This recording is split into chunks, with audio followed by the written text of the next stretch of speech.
বন্তি প্ৰজ্বলনৰ কাৰ্য উপদেষ্টা ইন্দ্ৰমোহন ডাঙৰীয়াক আমি শ্বহীদ তৰ্পণত কাৰ্যসূচীত অংশগ্ৰহণ কৰিবৰ কাৰণে অনুৰোধ জনাইছোঁ।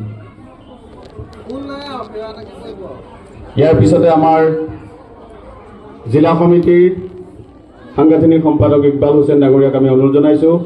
আমাৰ মাজত উপস্থিত আছে ৰূপহী মজলীয়া বিদ্যালয়ৰ শিক্ষক মোৰ শ্ৰদ্ধাৰ মণি বৰা ডাঙৰীয়াদেৱ, তেখেতকো আমি কাৰ্যসূচীত অংশগ্ৰহণ কৰিবৰ কাৰণে অনুৰোধ জনাইছোঁ।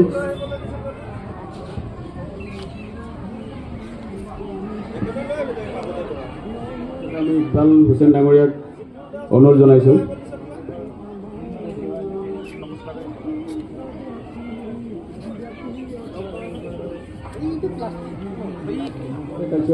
কাৰ্যসূচীত অংশগ্ৰহণ কৰিবৰ কাৰণে আমি মণি বৰা ছাৰক অনুৰোধ জনাইছোঁ।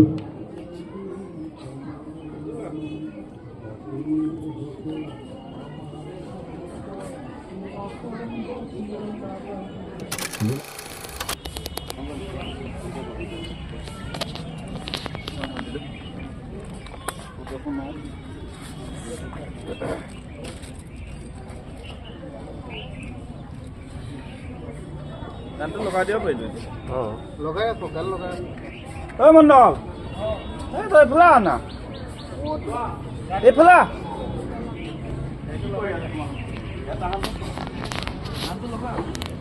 তই ইয়াত থাক না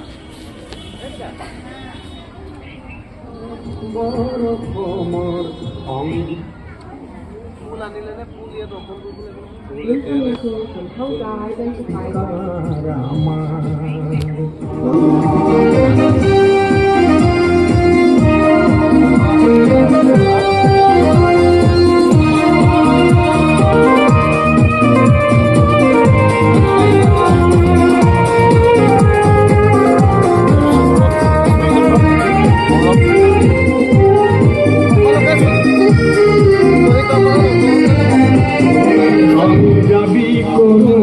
জ্যেষ্ঠ উপদেষ্টা ইন্দ্ৰমোহন ডাঙৰীয়াক আমি শ্বহীদ তৰ্পণত কাৰ্যসূচীত অংশগ্ৰহণ কৰিবৰ কাৰণে অনুৰোধ জনাইছোঁ।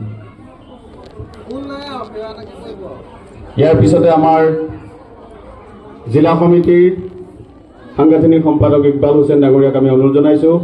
আমাৰ মাজত উপস্থিত আছে ৰূপহী মজলীয়া বিদ্যালয়ৰ শিক্ষক মোৰ শ্ৰদ্ধাৰ মণি বৰা ডাঙৰীয়াদেৱ, তেখেতকো আমি কাৰ্যসূচীত অংশগ্ৰহণ কৰিবৰ কাৰণে অনুৰোধ জনাইছোঁ।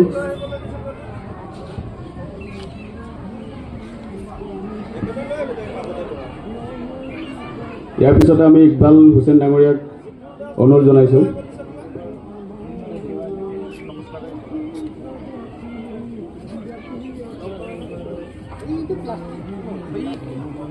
ইয়াৰ পিছতে কাৰ্যসূচীত অংশগ্ৰহণ কৰিবৰ কাৰণে আমি মণি বৰা ছাৰক অনুৰোধ জনাইছোঁ।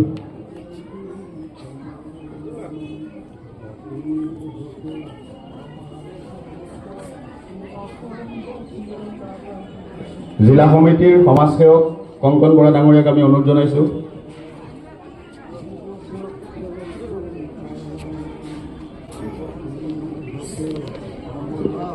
ইয়াৰ পিছতে আমাৰ অসম জাতীয়তাবাদী যুৱ ছাত্ৰ পৰিষদ ৰূপহী আঞ্চলিক সমিতিৰ সমূহ সতীৰ্থবৃন্দক আমি আহ্বান জনাইছোঁ শ্বহীদ তৰ্পণ কাৰ্যসূচীত অংশগ্ৰহণ কৰিবৰ কাৰণে। ইকবাল হুছেইন ডাঙৰীয়াক অনুৰোধ জনাইছোঁ।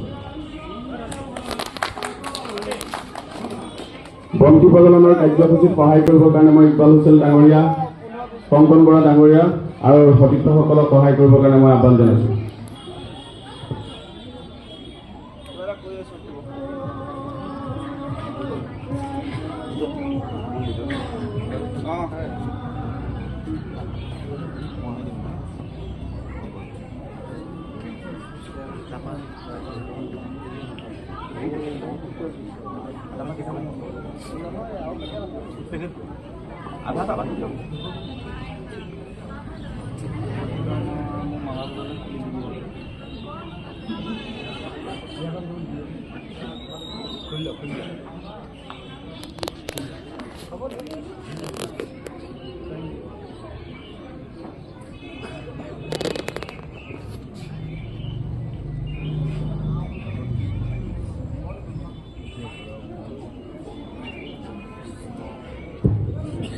সন্মানীয় গীতাৰ্থ শইকীয়াদেৱক আমি তেখেতৰ বক্তব্য ৰাখিবৰ কাৰণে অনুৰোধ জনাইছোঁ। অসম জাতীয়তাবাদী যুৱ ছাত্ৰ পৰিষদৰ ৰূপহী আঞ্চলিক সমিতিৰ দ্বিবাৰ্ষিক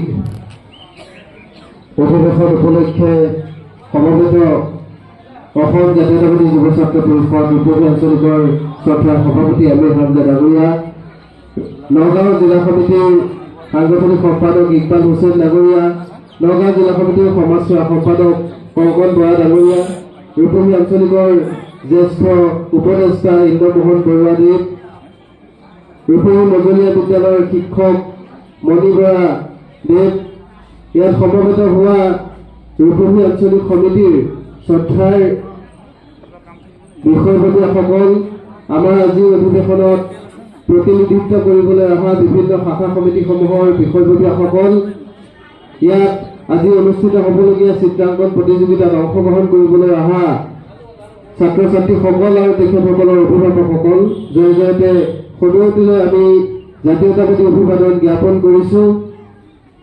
জ্যেষ্ঠসকললৈ শ্ৰদ্ধা জ্ঞাপন কৰিছোঁ, কনিষ্ঠসকললৈ মৰম জ্ঞাপন কৰিছোঁ। 1978 চনৰ 12 মাৰ্চতে গুৱাহাটীৰ নবীন চন্দ্ৰ বৰদলৈ প্ৰেক্ষাগৃহত অসম প্ৰেমী কেইবাজনো যুৱক যুৱতীৰ প্ৰচেষ্টাত 1978 চনৰ 12 মাৰ্চত অসম জাতীয়তাবাদী যুৱ ছাত্ৰ পৰিষদে জন্মগ্ৰহণ কৰিছিল আৰু সেই জন্মলগ্নৰে পৰা আজি অসম জাতীয়তাবাদী যুৱ ছাত্ৰ পৰিষদে 46টা বছৰ অসম ভূমিৰ সেৱাত ব্ৰতী হৈ অসমীয়া জাতীয় জীৱনৰ কাৰণে অভিভূৰ সত্য কৰি আহিছে, সংগ্ৰাম কৰি আহিছে। এই দীঘলীয়া যাত্ৰা কালত, এই সংগ্ৰাম কালত অসম জাতীয়তাবাদী যুৱ ছাত্ৰ পৰিষদৰ জন্মলগ্নৰ পৰা যিসকল মহান মনীষী আমাৰ এই সংগঠনটোক জন্ম দিছিল, যিসকল আমাৰ মাজৰ পৰা আঁতৰি গৈ স্বৰ্গগামী হৈছে, সকলোকে আজি এই পবিত্ৰ ক্ষণত আমি তেখেতসকলক সোঁৱৰিছোঁ। তেখেতসকলৰ স্মৃতিক আমি সদায় হৃদয়ঙ্গম কৰি যাব লাগিব। আমাৰ নগাঁও জিলা সমিতিৰ সভাপতি আসন গ্ৰহণ কৰা এইখন আঞ্চলিকৰে সুসন্তান শ্ৰী ভোলা বৰা ডাঙৰীয়া, তেখেতকো এই শুভক্ষণত আমি তেখেতৰ স্মৃতি সোঁৱৰিছোঁ। তেখেতসকলে সংগঠনটোৰ প্ৰতি যি অৱদান আগবঢ়াই গ'ল, তেখেতসকলক আমি চিৰকাল চিৰদিন সংগঠনটোৰ পিতামহ স্বৰূপে আমি সদায় কৃতজ্ঞতা তেখেতসকলৰ প্ৰতি ৰাখি যাব লাগিব।